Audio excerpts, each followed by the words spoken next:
Karen, and I wanted to talk about dust mites today, dust mite allergies for dogs and what you can do. I have got several videos on this with the same makeup and the same top because I'm talking about it this morning, simply because I was doing a video about the shampoo that I use for my Watson's fungal allergy. So he has an allergy to yeast as well as the dust mites. So I've done a video talking about that shampoo, and there are options there for people that have not been had a diagnosis confirmed. There's things that you can try, so have a look at that video. I'll link it in here for you if that's could be another option if you don't yet know what the allergies are, because some of us are in a position where we're like, okay, we've had the confirmation, I am now, we've had the skin test, we know that he's allergic to dust mites and yeast, and we can then deal with that. But even before you have that confirmation, because it's taken us over a year to get that confirmation and diagnosis, for that year you can still be doing things that deal with dust mites in case it is that, and that deal with the yeast in case it is that. We also did, I should say, an exclusion diet to see if it was a food allergy, and our Watson doesn't have a food allergy, but he does have food sensitivities. We did a whole exclusion diet where he had nothing but pork and potato for 6 weeks. So we made him pork steaks. We fried these pork loin steaks and then blended them with potatoes, and you have to make sure you use potatoes without their skins on, and then we chopped up pork as his treats, and we used that for everything. So he must have been sick of pork by the end of it, and that showed us he didn't have a food allergy, but he does have food sensitivities, because as we added things back in, we found he doesn't like chicken, you know, that upsets his tummy, etc.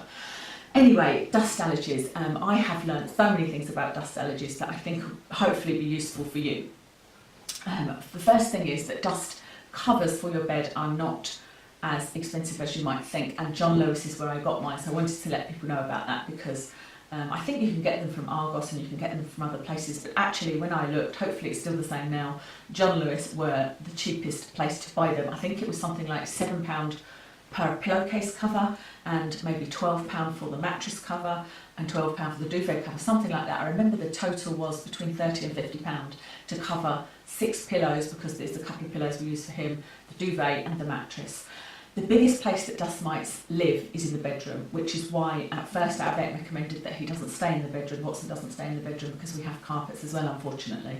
We had this house before when we were getting a dog, and it would cost an arm and a leg to replace them with wooden floors, and that's not the kind of money we can spend at the moment. So we need to just deal with what we've got. We can't really move him out of the bedroom because the only way we can do that is by shutting the door, and it's just not something we want to do at the moment. So we thought we'd wait and see, and that will be a last resort for us. But the most important thing is that you cover your mattress with a mattress cover, and like I said, you can get these from John Lewis. That's number one thing that you can do. If you hoover, which is really important obviously, then it's best if you can do it when the dog is not going to be there for 2 hours afterwards. That's really difficult, I know. That's really only going to apply if you've got a dog in daycare or that goes with a walker. My dog has a bit of a mix of both, but we're about to change it that or. So what I do is the minute that the walker takes him, I hoover, and then there's 2 hours. The reason is it sort of disturbs the dust mites and they're all in the air. Something else that you can do is use a steamer. The one, I can't remember the name of the one I bought, I'll try and link it for you below, and it's pretty good, but it's quite a job, and it's not a job where you feel any satisfaction. I also use a Vax carpet cleaner to clean my carpet, and so something to know is that if you use water on a carpet, just normal water, it will wash away the dust mites, but not the eggs. If you use a steamer, a hot steamer, if you use 60 degrees or above, will kill the eggs as well, and so kind of rid you of the dust mites. And so what I do is I use the Vax cleaner now and then just for cleaning the carpet, because, you know, obviously he's lying on the carpet, he's dirty. And then about once a month I get the steamer out and steam the whole house, and you can steam the curtains, you can steam unfortunately we have a fabric sofa as well, and you can just steam everything. And I would say it probably takes me about between an hour and 2 hours to do the whole house. And so that's pretty good.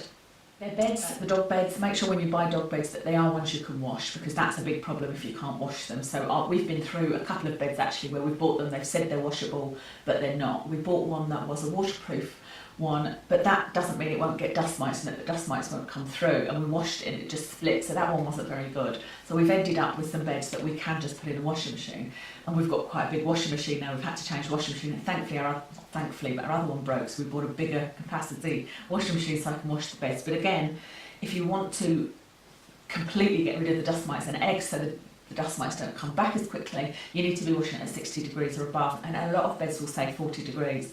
What I do is I start on 40 degrees, make sure it washes okay, put it on 50, make sure it washes okay, put it on 60. Most of my dog beds have been absolutely fine on 60 degrees. Dust mite allergy, then one of the things that you are supposed to avoid is stuffed toys for your dog.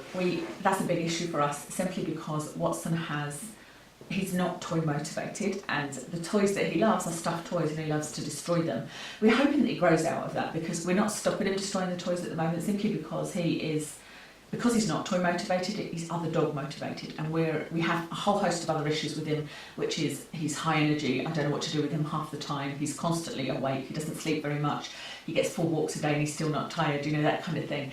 And so on the occasion that he plays with a toy, which has now become a routine after his walk, it is a stuffed toy. He likes a little game of tug, and then he sits and destroys it, and there is in no way any aggression in him or anything like that, so we're fine with it at the moment. And we have what we call his love teddy, which is a huge teddy, which obviously he likes to hump now and then, even though he's been fixed. We've made sure that he knows he can't destroy that, and he doesn't now. He knows he can't. He kind of grumbles a bit, but he knows he can't. So we know that it's not an issue, is what I'm saying. And also, I could say to him at any point, and I do this occasionally so that it reinforces it, I'll say to him, leave it, and he just drops it and I can take it away. But my point with that is they're not supposed to have soft toys, because of course soft toys attract dust. So what I do with that is I use the steamer, and I just put the steamer on top of his toy box when I'm using it. And it's not ideal, but it is at least some way of killing them. And then I'll do one other thing that I'm about to tell you about. I have found, this is a very recent find, and I'm kind of annoyed that I didn't find out about it before. It is a huge spray, I should have kept the bottle to show you, called Indorex. Indorex is actually for fleas. I have never used anything in the house for fleas, because we give Watson his flea and worm. He has the thing on the back of his neck once a month. And so I've never even thought about doing anything in the home for fleas. Didn't seem to be any need to do that. But I watched a webinar type thing on immunotherapy, because he's on immunotherapy and he's having some reactions, and I wanted to find out, are they normal? So I watched this webinar, and it was giving figures of dust mites and the allergies, and the people that the dogs that did the best on immunotherapy and the dogs that did the best with their dust mite allergies. And it was saying that the owners that washed the beds at least once a month had the best outcome. So they were the dogs that improved the most. And the number 2, there was 2 things: dog beds washed once a month, and number 2, using an Indorex spray. And then he said Indorex is for dust mites. So I went and looked. You can buy it on Amazon, so I ordered a bottle. It doesn't say on Amazon anything about dust mites, but I got the bottle. It's a huge bottle like this. You read the back of it, and it actually says in small print, after everything else, this also works on dust mites. And so, like I said, I was just kind of bemused and wondered why I hadn't heard that before. Since then, one of my viewers on my other channel actually mentioned that as well, and I thought, yeah, I wish that was wider knowledge. So hopefully, by doing this video, I can reach some other people and you can maybe try that. So I just, one day when he was at daycare, opened all the windows and sprayed all the carpet. I did 2 rooms with a pretty heavy layer, and then there wasn't much left, but I just about managed to get 2 other rooms. We've got 4 rooms that are carpeted, 2 small rooms and 2 large rooms. The bedroom and the living room were where I focused it on, because that's where he spends most of his time. It's very difficult for me to say whether it's worked or not, because he's having this immunotherapy which does cause him to itch. Although he has got better in this last week, and we're not sure why, because we're not even giving him his Apoquel anymore. But I don't know whether it works or not, but I think that it's worth trying all of these things. And if you're anything like me, before I had his diagnosis, I wanted to try everything possible. I did actually buy a dust mite spray, but it was so toxic, and Kev actually, the top wasn't sitting on properly. Kev went to tighten it, and his hands were burning. Didn't have any marks left or anything, but he said, we're not using that on the carpets where Watson's sleeping, you know, because it was just too toxic. So I was delighted to find out about this Indorex. I'm trying to think, is there anything else I do? I open the windows regularly, which I didn't used to do, but I think most people do that anyway, don't they? It's just not something I was bothered about, because I was always worried that spiders were going to get in. I think that's everything to tell you about dust mite allergies. That's everything that I can think of off the top of my head that you can do, and I do think it's worth trying all of these things to see if that is what's causing the allergy. As always, if you've got anything extra to add, if you've got any extra ideas, anything else that you do, then please let me know in the comments below.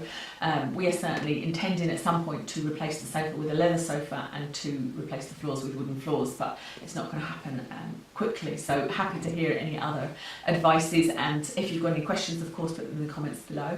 Thank you very much for watching, and best of luck with your doggy problems, and I'll speak to you again soon. Karen, and I wanted to talk about dust mites today, dust mite allergies for dogs and what you can do. I have got several videos on this with the same makeup and same top because I'm talking about it this morning, simply because I was doing a video about the shampoo that I use for my Watson's fungal allergy. So he has an allergy to yeast as well as the dust mites. So I've done a video talking about that shampoo, and there are options there for people that have not been had a diagnosis confirmed. There's things that you can try, so have a look at that video. I'll link it in here for you if that's could be another option if you don't yet know what the allergies are, because some of us are in a position where we're like, okay, we've had the confirmation, I am now, we've had the skin test, we know that he's allergic to dust mites and yeast, and we can then deal with that. But even before you have that confirmation, because it's taken us over a year to get that confirmation and diagnosis, for that year you can still be doing things that deal with dust mites in case it is that, and that deal with the yeast in case it is that.